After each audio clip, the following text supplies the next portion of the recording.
Agak-agak bikin geram juga ngelihat ekspresi dan ngomong kok jadi kayak ada unsur-unsur bapernya nih saat juri mengomentari soalnya, karena udah diputar-putar terus kan. Iya. Kita kayak nggak melihat Ocha jawabannya betul-betul sama dengan tim SMA Sambas begitu Iya. kan ya. Kita yang produksi pertama itu sampai dengerin 5 kali. Oh gitu. Jadi udah lulus QC juga ya. Bener kan nih? Tapi kita gitu. dengerin apa salah gitu. Kita Iya. putar balik kan.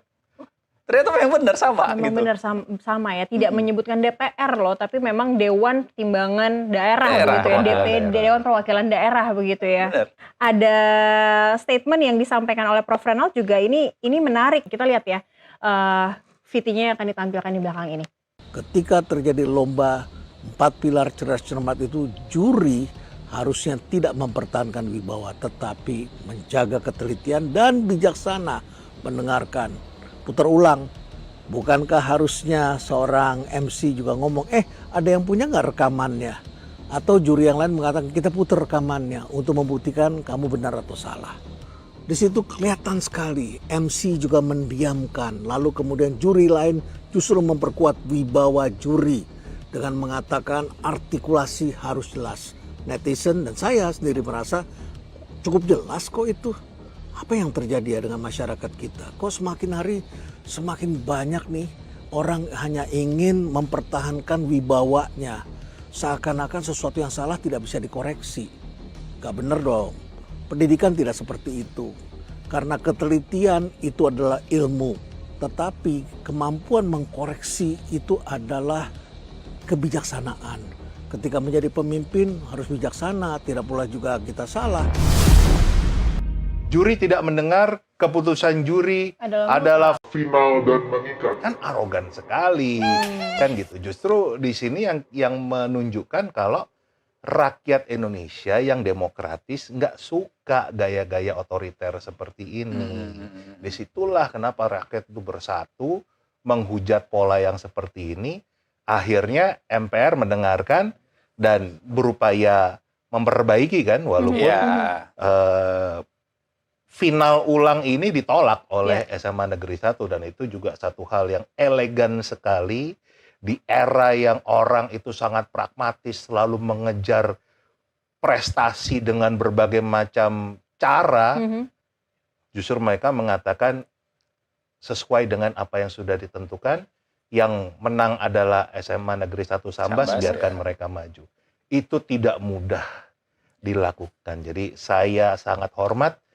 Saya banyak belajar dari mereka, kerendahan hati itu yang ternyata bisa membuat orang tuh terinspirasi. Iya, terinspirasi. Apa Gen Z, kita juga karakternya di luar banyak Gen Z yang buat kita ngeselin ya, kadangnya Gen Z ya gitu kan ya. Lainnya senyum-senyum aja. Perwakilan Gen Z kah ya gitu. Tapi mereka ternyata memang lebih terlatih untuk speak up begitu ya Pak. Dan cara penyampaian Ocha ini menurut saya pribadi sih cukup sistematis, terus sopan, dia tenang. Apa yang bisa dilihat dari ya gitu karakter Gen Z kita juga gitu. Setiap generasi tentunya punya karakter masing-masing. Ya, kan? Jadi akan sulit mengatakan generasi ini lebih baik daripada generasi itu. Tapi yang jelas memang karakternya Gen Z ini outspoken, artinya mereka berani bicara, beda dengan era saya yang justru sangat takut untuk bicara. Iya. Zamannya Orde Baru. Kita tuh udah geter banget gitu. tuh. Jadi, ya udah jadi deh.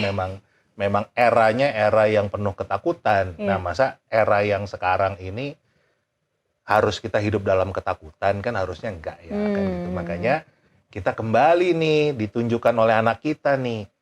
Beranilah bersuara, beranilah membela kebenaran, beranilah membela keadilan. Jangan takut karena memang kebenaran itu pasti ada yang berupaya untuk menekan kebenaran. Pasti ada yang berupaya untuk tidak mewujudkan keadilan. Ada pihak-pihak seperti itu, makanya harus diperjuangkan. Perjuangannya gimana? Bersama-sama, bersatu rakyat Indonesia. Lidi kalau satu, gampang dipatahkan. Tapi kalau dikumpulin jadi sapu lidi, nggak bisa. Repot dipotekin ya. Pelajaran dari SD kan begitu. Iya. Pak Guru di samping saya ini sebenarnya ya. Atau sebenarnya yang jadi juri harusnya ada di situ ya? Nah, kan itu milih juri kan juga harusnya misalnya bisa ahli politik, ya kan, ahli tata negara. Jangan birokrat yang tugasnya administrasi di kesekjenan MPR, gitu loh. Ahli Kalau pendidikan. sekarang itu kan kalau mau jadi juri kayaknya harus ada sertifikasi deh. Iya, Itu betul. udah tersertifikasi belum ya? Justru kayaknya era sekarang siapa aja bisa jadi apa aja, itu yang harus kita kembalikan lagi. Benar-benar. Jangan sampai expertise itu, kepakaran tuh, menjadi sebuah hal yang mati. Ya. kepakaran itu sangat penting gitu. Jadi jangan sembarangan merasa siapa aja bisa Bisa di menjalankan situ ya. apa saja. Apalagi Harus- dia yang punya acara misalnya iya, ya. harus Jadi ada rekam jejaknya, meritokrasi lah, harus ada jelas karyanya selama ini apa, yang diperjuangkan apa. Semua itu ada kurikulum vitae-nya kan untuk menjadi sesuatu.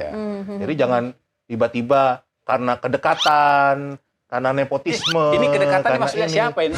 Ya kan MPR tahu tuh ya kan yang deket mereka- siapa ya. Yang dekat ini siapa ini? Loh, mereka ini kan kerja di MPR. Ini Oke. acara mereka sendiri, ya paling deket lah. mereka juga. Kan Oh, begitu. ya, oke. ya. Jadi Ada nggak sesuai dengan kepakarannya. Oke, ada nggak pertanyaan-pertanyaan itu atau komen-komen itu muncul di laman komen-komen lebih ke, jadi nih warganet pengen tahu, ini sebenarnya hasil pemilihan juri, Juri. Iya, pemilihan banyak, MC, Mbak banyak. MC juga Mm-mm. sekarang kayaknya juga banyak mendapatkan komentar-komentar tazam juga Iya, kan iya, dari Nggak dapat netizen jawab kan. malah, bukan. Oh iya, lebih tahu. Nah, ini dari data yang kita punya nih, ini kan ada sekitar yang nonton ya untuk Cerdas Cermat ini dari semua yang kita produksi, itu ada 11 juta views yang di IG Oke. yang kita produksi. Di 11 IG juta. aja ya? Ini views saja. Mm-mm. Untuk komentarnya itu ada 93.988 komentar. 93.000. Iya, Wow. 93.000. Di TikTok lebih gila lagi nih. Ah, Di TikTok itu 73 juta views dari semua konten yang kita produksi. Ocha Ini bikin yang hanya album dari apa? Nusantara TV. Di Ocha Nusantara bisa TV bikin aja. album ini. Di Nusantara TV aja. Dan komentarnya itu 833.000. Mhm. Wow. Nah, dari semua ini sentimennya negatif semua, Pak. Oke.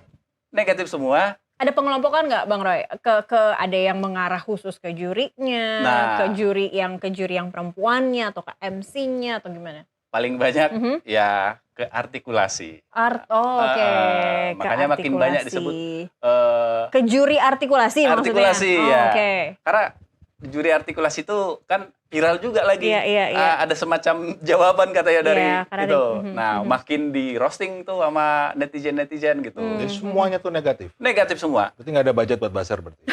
Belum mungkin. Ke arah sini Iya. mulai terlihat netral. Oke. Terlihat netral ke arah sini.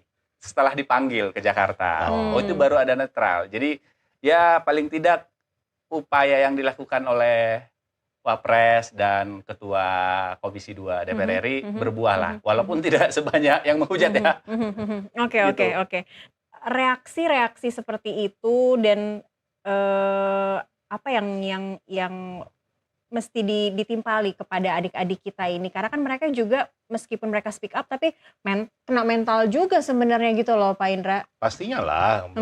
Kita aja mungkin kalau di posisinya Ocha juga deg juga kan gitu Iya. loh. Masa kita bener loh. Udah jelas satu panggung itu, satu ruangan itu pasti denger semua, tapi kita dinyatakan salah. Itu kan pasti efek psikologis itu kan ada. Tapi ya kita mengapresiasi seperti Pak Rifki Nizami Karsayuda ini, Iya. ya kan, politisi Dia minta evaluasi Nasdem. ya untuk Iya. tim juri juga. Yang langsung kan dia Iya, langsung video call, Mm-mm. minta maaf. Ini kan yang luar biasa. Ya. Minta maaf itu nggak gampang kan ternyata, dan dia sendiri kan tidak terlibat, tapi Iya. dia mau minta maaf, ya kan. Bahkan yang nggak tahu, udah belum jurinya sampai sekarang belum pernah dengar ada minta maaf. Ya, dari- udah hilang dari peredaran Gimana dunia nih kalau sosmed, di udah hilang. sosmednya? Yang minta maaf itu hanya MC-nya. Nah, Karena dia juga dihujat banyak sama teman-teman seprofesinya dan bahkan banyak kehilangan Job. panggilan, kehilangan job. Oke. Jadi dia sudah minta maaf dan kalau saya sih pribadi dimaafkan lah Hmm. karena udah menerima hukuman kan dari Baper, jangan bawa perasaan, Bang Roy. Oh iya, jangan-jangan itu Iya. perasaan adek aja. Iya, perasaan Dek Roy aja kali gitu. boleh ngelamar jadi host di Nusantara TV nggak dia? Artikulasinya Pak ya, artikulasinya. Oke, Pak Indra tadi mungkin mau melanjutkan lagi. Jadi sebenarnya apa yang sudah dilakukan oleh Bang Rifki ini sebenarnya salah satu yang meminta maaf duluan hal Ya yang itu kan juga sebuah contoh buat kita ya untuk kalau ada kesalahan, siapapun melakukan kesalahan, dia berani minta maaf, dan minta maaf kan anak kecil nih kan gitu loh. Itu kan juga luar biasa. Ya. Itu sebuah contoh yang kita apresiasi, kita hormati, dan juga dia bahkan memberikan beasiswa ke Tiongkok untuk anak kita Ocha Yes, ini. Bahkan juga ada kepastian untuk dunia kerja nanti, bahkan Ya, dia kerja di mana.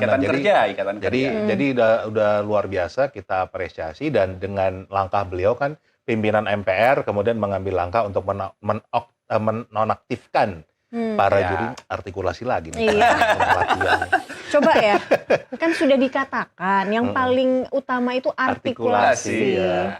Nggak Makanya nggak bisa mirip ya? di-presenter. Nggak bisa, nggak mirip ya? Oke. Untuk lebih jelasnya kita juga punya VT dari Rifki Zami Karsayuda, Ketua Komisi 2 DPR RI, yang juga berkomentar begitu terkait peristiwa di Lomba Cerdas Cermat. Berikut VT-nya. Saya telah berkomunikasi dengan Biro Persidangan MPR RI yang menjadi penanggung jawab dari kegiatan ini. Mereka saya minta untuk segera membuat klarifikasi sekaligus permohonan maaf secara terbuka. Bagaimanapun institusi MPR sebagai penanggung jawab dari kegiatan ini harus meminta maaf kepada publik bahwa kualitas Lomba Cerdas Cermat yang selama ini diapresiasi oleh publik, diapresiasi oleh seluruh siswa-siswi SLTA di Indonesia untuk menjadi jembatan kita mensosialisasikan 4 pilar kebangsaan, Undang-Undang Dasar Negara Republik Indonesia tahun 1945, Bhinneka Tunggal Ika, Pancasila, dan pilar kebangsaan yang lain itu menjadi sangat penting untuk kita pertahankan. Sayang sekali, hanya karena peristiwa Lomba Cerdas Cermat 4 pilar tingkat final di Kalimantan Barat ini, ikhtiar yang kami lakukan sebagai anggota MPR RI maupun institusi MPR RI menjadi tercederai. Karena itu, yang pertama saya meminta akan ada segera permohonan maaf dan klarifikasi dari Biro Persidangan MPR RI terkait hal ini. Sampaikan kronologi secara utuh kenapa ini bisa terjadi. Yang kedua, saya meminta juri yang kemudian sangat fatal memberikan penilaian dan tanggapan untuk kemudian meminta maaf dan klarifikasinya. Akui bahwa Anda salah. Yang ketiga, kami meminta kepada MPR RI untuk memblacklist juri tersebut untuk tidak bisa lagi digunakan. Abang-abangan ini tadi cuman minta di blacklist. Yes. Kalau netizen lebih pedas. Gimana? Netizen apa yang paling pedes deh? Paling Yang pedas. keluar? Suruh mereka dipecat dari PNS-nya. Oh, lebih speak up lagi warga netizen ternyata Iya. ya. Kejam juga ya. Kejam juga. Apalagi sempat ada pernyataan kakak MC juga ya. Kita sama-sama rekan-rekan yang juga MC, juga pekerjaan iya, kita di bidang seprofesi ini. Oh, jadi MC. Oh, MC Hammer. Jangan anak lama lagi kalau nyebut MC Hammer. Kita berharap perkataan yang disampaikan tuh berhenti sampai ke ini juri kompeten, jadi keputusan juri itu ada mutlak. Titik aja gitu loh Kak, disambung lagi perasaan adek aja. Ya Pasti kan, kan dong gitu ya. justru itu yang kita banyak lihat kejadian sekarang adalah yang namanya kebenaran itu bisa dibelokkan sedemikian rupa hanya karena mereka dibayar oleh orang yang mengatakan kebenarannya harus belok. Dari abang-abang alumni sudah membela, ada permintaan maaf juga. Dari KKMC juga sudah ada permintaan maaf. Tapi sampai harus Ketua MPR juga begitu ya, sudah ada Ya, permintaan. Pimpinan MPR. Pimpinan MPR. Pimpinan MPR. Maaf, pimpinan MPR. Lalu bisa sampai ke Mas Wapres juga nih. Ini sejauh mana kalau Pak Indra melihatnya, ini justru malah jadi kesempatan buat adik-adik ini. Jadi contoh kalau kamu speak up, kamu melakukan hal yang benar, bisa ada hal-hal yang juga positif bisa kamu dapatkan. Atau Pak Indra sendiri melihatnya Ya, perlu salah sampai satu- ke Wapres nggak sih gitu? Ya mungkin kalau buat anak-anaknya, anak-anak kita ini privilege ya untuk ketemu Ya, pejabat ketemu. negara selevel wakil presiden Ya. kita, dan bahkan kalau Tapi dari sayangnya harus ada momentum kayak gini dulu ya. sayangnya kan gitu, dari VT-nya Ocha kan mengatakan kalau dia diajarin public speaking, Iya. ya kan? Nah mungkin saatnya juga buat Nusantara TV ini bisa menyiarkan bagaimana wakil presiden kita mengajarkan public speaking buat Gen Z yang lain, jangan cuma buat Ocha Oh, aja. iya, iya. Jadi Ternyata diundang ada- lah atau datang ke Betul. istana. Ya. Ayo Mas Wapres, Atau ada Ajarkan program? Public speaking with Wapres. Kan keren. Mungkin bisa diinisiasi? Ya, bisa. Ya, siapapun yang mendengar, kami siap. Bisa ya. Jadi kita ada